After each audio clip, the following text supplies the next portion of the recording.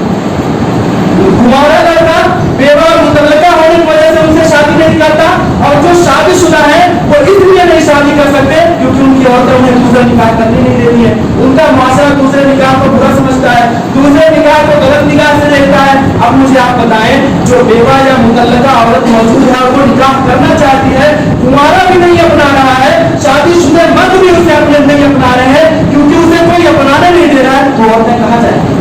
जाहिर है वो अपने ख्वाहिशात को पूरी करने के लिए या तो जिना करेंगी,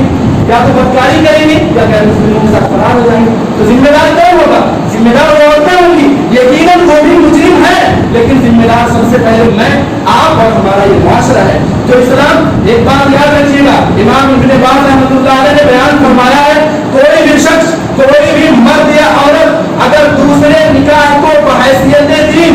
दूसरे निकाह को बहैसियत दीन ना पसंद करता है, उससे नफरत करता है, उसको दीन नहीं मानता, उसको अच्छा नहीं मानता, इमाम इब्न बाज रहमतुल्लाह अलैह का फतवा है कि ऐसा इस्लाम से खारिज है, चाहे वो मुसलमान, चाहे वो मर्द हो, चाहे वो औरत हो। अगर कोई दूसरे निकाह को बहैसियत दीन नापसंद कर, क्योंकि वो जाहिर सी बात है वो अपने शौहर की मुखालफत तो बीवी नहीं कर रही, कोई बाप अपने बेटे की मुखालफत नहीं कर रहा, अल्लाह के कुरान को मुखालफत कर रहा है। अल्लाह ने तो साफ साफ हुक्म दिया है ना, फंकिहू मा ताब लकुम मिनन निसाइ मसना व सुलासा कि निकाह करो, जो औरतें तुम्हें अच्छी लगती हैं, 2 से करो, 3 से करो, 4 से करो। लेकिन अल्लाह रब्बुल आलमीन ने बहुत ही मजबूत और बहुत ही समझ लीजिए शर्त लगाई है, अगर आप उसको पूरा कर सकते हैं तो, अगर तुम्हें इस बात का अंदेशा है कि तुम अदल नहीं कर सकते तो एक पर इक्तफा करना पड़ेगा। इसी तरह से मैं आपको इसी ताल्लुक से बताना चलूं, वो मकसद जो दूसरा निकाह तो करना चाहते हैं, लेकिन बहुत सारे लोगों में ये कमी होती है कि दूसरा निकाह करने के चक्कर में पहली बीवी पर मुख्तलिफ किस्म के इल्जामात लगा के मेरी बात नहीं मानती है, मेरी फरमाबरदारी नहीं करती है, मेरे माँ बाप की खिदमत नहीं करती है। मैं मेरे रसूल से ऐसे लोगों को मशवरा दूंगा कि आप दूसरी शादी ना करें, आप दूसरी शादी ना करें, दूसरा निकाह ना करें, क्योंकि जब आप निकाह से पहले अपनी पहली बीवी का हक ज़ाहिर करने उस पर इल्जाम लगा रहे हैं, तो 100% इस बात की गारंटी है कि आप निकाह के बाद दोनों के दरमियान अदल नहीं कर सकते। आप निकाह के बाद दोनों के दरमियान अदल नहीं कर सकते। अगर अदल नहीं कर सकते तो आपको एक पर इत्तेफाक करनी पड़ेगी, लेकिन आपको अगर यकीन है कि 2 पर आप गुजारा कर लोगे और उनके दरमियान अदल कर लोगे तो बिल्कुल आप आजाद इस बात पर कर सकते हो। और जो इस बात की मुखालिफत करेगा वो अपने भाई, अपने बेटे, अपने शौहर की मुखालिफत नहीं कर रहा, वो अल्लाह रब्बुल आलमीन की मुखालिफत कर रहा है। उसी अल्लाह ने दूसरे शादी का हुक्म दिया है जिस अल्लाह ने पहले शादी का हुक्म दिया है। लिहाजा आप पहली बात को मानकर दूसरी बात को अल्लाह रब्बुल आलमीन ने इरशाद फरमाया, ज़ालिका बिअन्नहुम करिहू मा अंज़लल्लाहु फ़अहबता अमालहुम, ये इस वजह से कि अल्लाह ने जो आसमान से नाजिल किया था यानी दीन को, लोगों ने इसे नापसंद किया, अल्लाह ने इस वजह से उनके अमाल बर्बाद कर दिए। अल्लाह के किसी भी हुक्म को कोई भी मुसलमान मर्द, कोई भी मुसलमान औरत अगर नापसंद करती है या करता है तो अल्लाह रब्बुल आलमीन उसके सारे अमाल को बर्बाद कर देगा और क़यामत के दिन उठा करके जहन्नम की आग में फेंकवा देगा। ये अल्लाह रब्बुल आलमीन का आदल फैसला है, अल्लाह रब्बुल आलमीन का ये फैसला है। और आप जानते हैं अल्लाह रब्बुल आलमीन को उसके फैसलों से कोई रोकने वाला नहीं है, कोई इस बात की ताकत नहीं रखता। दूसरे निकाह या दूसरे शादी का हरगिज़ ये मतलब नहीं है कि हर मर्द के पास 2 बीवियां हों, बल्कि इसकी असल हिकमत यह है कि हर औरत के पास उसका एक शौहर हो। ہر عورت کے پاس اس کا ایک شوہر ہو. ظاہر سی بات ہے یہ بیوہ عورتیں, یہ مطلقہ عورتیں, اگر ان کو نہیں اپنائے گا کوئی تو یہ کہاں جائیں گی؟ ان کو اگر کوئی نہیں اپنائے گا تو یہ کہاں جائیں گی؟ میں نے ایک بات, آپ اپنے معاشرے سے بس ایسے رکھ کر کے آپ جوڑ دیجیے کہ آپ کے معاشرے میں اگر 20 لڑکے ہیں تو آپ کو 50 لڑکیاں نظر آئیں گی. 20 لڑکے ہیں تو 50 لڑکیاں آپ کو نظر آئیں گی. لڑکوں کی پیدائش لڑکیوں کے مقابل میں بہت کم ہے, اور اگر ہر آدمی ایک ہی پر اکتفا کرے گا تو یہ باقی کی بچیاں کہاں جائیں گی؟ باقی کی بچیاں کہاں جائیں گی؟ ظاہر سی بات ہے گمراہیت کے راستے کو اپنائیں گی. باطل مذہب کے ماننے والے تو اسی فراق میں لگے ہوئے ہیں. لیکن اسی پر ایک بات میں آپ کو اور بتا دیتا ہوں کہ جو لوگ چھوٹ کرتے گھر والوں کو بلا بتائے دوسرا نکاح کرنے کی خواہش رکھتے ہیں, یہ لطیفہ ہے, دھیان سے ضرور سنیے گا. حافظ جلال الدین قاسمی حافظ اللہ نے بیان کیا, جانتے ہوں گے سب شاید حافظ جلال الدین قاسمی کو. مالیگاؤں میں جمیلہ مسجد ہے, وہاں انہوں نے خطبہ دیا تھا اسی پر, تو انہوں نے لطیفہ ایک سنایا تھا ان لوگوں کے بارے میں جو چھپ کر کے دوسرا نکاح کرتے ہیں اور گھر والوں کو نہیں بتاتے. انہوں نے کہا کہ دیکھو یہ صاحب بات بھی پکی ہو گئی, جہاں شادی کرنی تھی ان کو دوسری, گھر والے بھی راضی, لڑکی بھی راضی, ڈیٹ بھی فکس ہو گیا کہ جمعہ کے دن نکاح کرنا ہے. جمعہ کے دن نکاح کرنا ہے. یہاں بیوی کو اور گھر میں کسی کو خبر نہیں ہے, لیکن پتہ نہیں کیسے بیوی کو پتہ چل گیا کہ آج جمعرات ہے, کل جمعہ ہے, ہمارے شوہر دوسری شادی کرنے والے ہیں. عورت نے کچھ نہیں کہا, کھانا بنایا شام کو اور اس میں ڈال دیا 2-3 نیند کی گولی, 3-4-5 جو بھی آپ سمجھ لیں. اب کھانا تو کھائے, ان کو تو پتہ ہی نہیں. اب کھانا کھائے پورا رات اور پورا جمعہ کا دن سوتے ہی رہ گئے, یعنی جس دن ان کا نکاح تھا سوتے ہی رہ گئے, رات بھی جمعہ بھی اور جمعہ کی رات بھی. اب سنیچر کو ان کی آنکھ کھلی, اٹھے, نہایا دھویا, ناشتہ واشتہ کیا, شیروانی چڑھائی. بیوی نے پوچھا کہاں جا رہے ہو؟ بیوی نے کہا کہاں جا رہے ہو؟ کہا جمعہ ہے بھائی, جمعہ پڑھنے جا رہا ہوں. کہا جمعہ نہیں ہے, سنیچر ہے, ابھی نیند کی گولی ملائی تھی, دوبارہ ایسی حرکت کی تو حشر کے دن اٹھو گے. آج سنیچر کو اٹھے ہو نا, اگلی بار حشر کے دن. اس بات کا خیال رکھنا کہ گھر والوں کو بنا بتائے نہ کریں, مشورہ لے, سمجھائے, اور اس بات کو خیال میں رکھیں کہ آپ کے ساتھ بھی ایسا نہ ہو. بیوی نے یہی کہا تھا جمعہ سے آج سنیچر کو اٹھو اور اگلے دن حشر کے دن اٹھو گے. تو بہرحال بتانے کا یہ مقصد ہے, نکاح شادی یہ اسلام کے طریقے پر ہونا چاہیے, اعلان کر کے ہونا چاہیے, چوری چھپے سے کسی کو دھوکہ نہیں دینا چاہیے. اور اسی طرح سے میں ان لوگوں کو مشورہ دوں گا دل کی گہرائیوں کے ساتھ کہ جو اس بات کی مخالفت کرتے ہیں, چاہے وہ مرد ہو یا عورت, یا جن کا نکاح ہو چکا ہے اگر وہ اس چیز کو ناپسند کرتے ہیں, خدا کی لیے ایک بار آپ سوچیں, آپ اپنے شوہر سے نفرت نہیں کر رہے, یا آپ اپنے بھائی یا اپنے بیٹے سے, یہ اللہ کا فیصلہ ہے, آپ کو اس سے راضی ہونا پڑے گا. اگر نہیں راضی ہوں گے تو آپ پوری زندگی عبادت میں گزار دیں گے. اللہ نے کہا ہے جو ہمارے فیصلے کو نہیں مانتا ہم اس کے عمل کو برباد کر دیں گے, اس کے عمل کو غائب کر دیں گے, اسے جہنم میں پھینک دیں گے. اور بڑے بڑے مفتیوں کا فیصلہ ہے, ان کا فتویٰ ہے کہ ایسا آدمی دائرہ اسلام سے ہی خارج ہے. ہماری عبادتوں کا کیا فائدہ ہوگا؟ نہ کرنا ایک الگ چیز ہے, لیکن بحیثیت دین اسے صحیح نہ ماننا ایک الگ چیز ہے. ضروری نہیں ہے کہ ہر آدمی کرے, لیکن یہ ضروری ہے کہ ہر ایک کو اسے صحیح ماننا پڑے گا, ہر ایک کو اسے درست ماننا پڑے گا. بحیثیت دین اسے قبول کرنا پڑے گا, اور جو کوئی بھی اسے نہیں قبول کرے گا وہ اس آیت کے ذریعے ضرور آئے گا.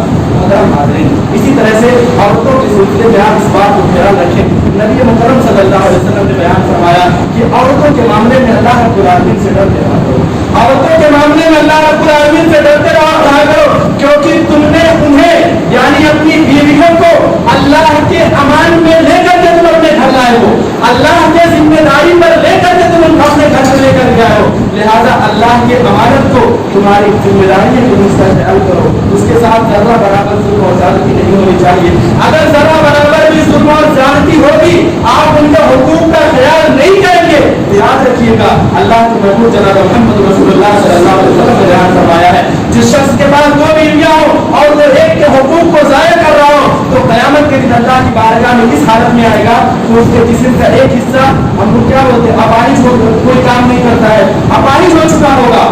وہ کام نہیں کرے گا, اس کے جسم کا ایک حصہ صرف سلامت ہوگا. یہ اللہ کا بڑا دردناک عذاب ہے. یہ فیصلہ ہونے سے پہلے کی بات ہے,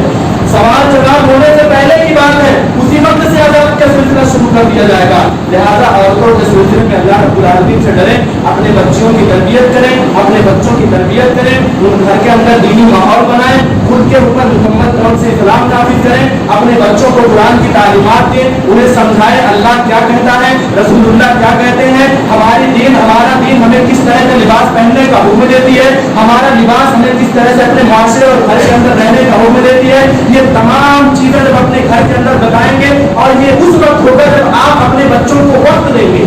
आप अपने बच्चों के लिए वक्त निकालेंगे। आज अक्सर माँ बाप का ही हाल है, बल्कि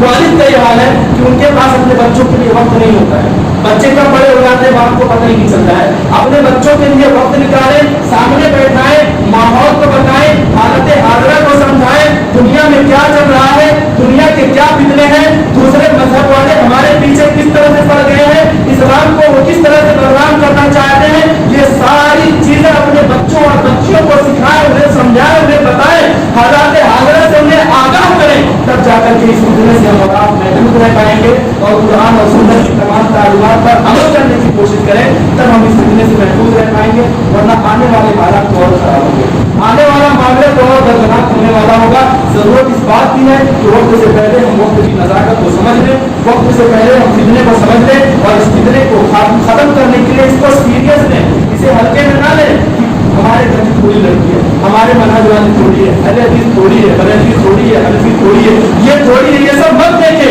इस उम्मत की कोई भी बेटी हो वो हमारी बहन है, इस उम्मत की कोई भी लड़की हो वो हमारी बहन है, वो हमारे घर की है, उसकी हिफाजत हमारी जिम्मेदारी है। इस बात को जब आप समझेंगे, इस मसले के संगीनी को जब आप समझेंगे तो इसकी फिक्र होगी, और इसके लिए और इस चीज को रोकने के लिए आप जरूर मैदान में आएंगे और कोई ना कोई काम करेंगे।